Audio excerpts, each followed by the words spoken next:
Признает ли Турция ПИФТ террористической организацией? Песков заявил, что за атакой на Кремль стоят США.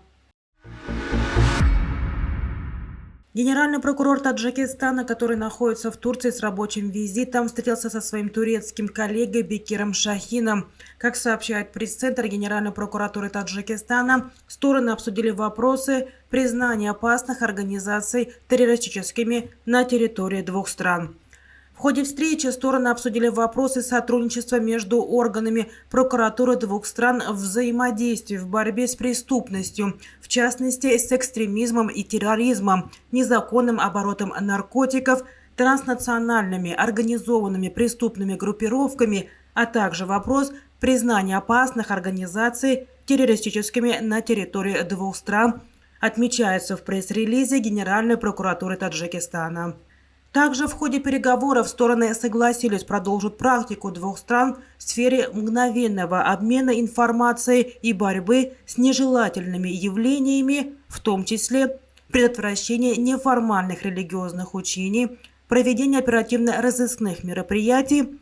Также были обсуждены вопросы оказания межгосударственной взаимной правовой помощи по уголовным делам, экстрадиции преступников, репатриации осужденных и другие важные вопросы этой сферы. Следует отметить, что не только в ходе визитов руководителей правоохранительных и следственных органов, но и в ходе визитов самого президента Эмомали Рахмона за границу прежде всего обсуждаются правовые вопросы, такие как экстрадиция преступников, предотвращение неформальных религиозных учений и признание некоторых организаций террористическими. Большинство соглашений между Таджикистаном и другими странами за последние 10 лет были подписаны именно на эту тему. При этом власти Таджикистана в вопросе экстрадиции преступников в основном акцентируют свое внимание на представителях оппозиции, политических активистах и религиозных деятелях, которые объявляют преступниками на основании десятков сфабрикованных и в большинстве случаев противоречивых обвинений и запрашивают их экстрадицию. Другой вопрос, на котором настаивают власти Таджикистана в ходе встреч с лидерами других стран и готовы на все, чтобы достичь его, признания партии Исламского возрождения террористической организации. Эмомали Рахмон многократно жаловался и выражал свое недовольство своим коллегам на заседаниях международных организаций, членами которых является Таджикистан, таких как ШОС, ОДКБ, СНГ и других. Однако спустя 8 лет его стараний лишь одна Россия признала ПИФТ террористической организацией. При этом, по словам руководства ПИФТ, в том числе лидера партии Мухиддина Кабири, признание России партии Исламского возрождения Таджикистана террористической организацией завершилось в пользу партии. Россия признала ПИФ террористической после вторжения в Украину в обмен на поддержку Рахмона. Однако в скором времени несколько влиятельных организаций и стран признали Россию спонсором терроризма, а российских властей – террористическим режимом. В одном из своих интервью Мухиддин Кабири заявил, что внимание западных стран к ПИФТ ощутимо возросло после того, как Россия признала партию террористической организации.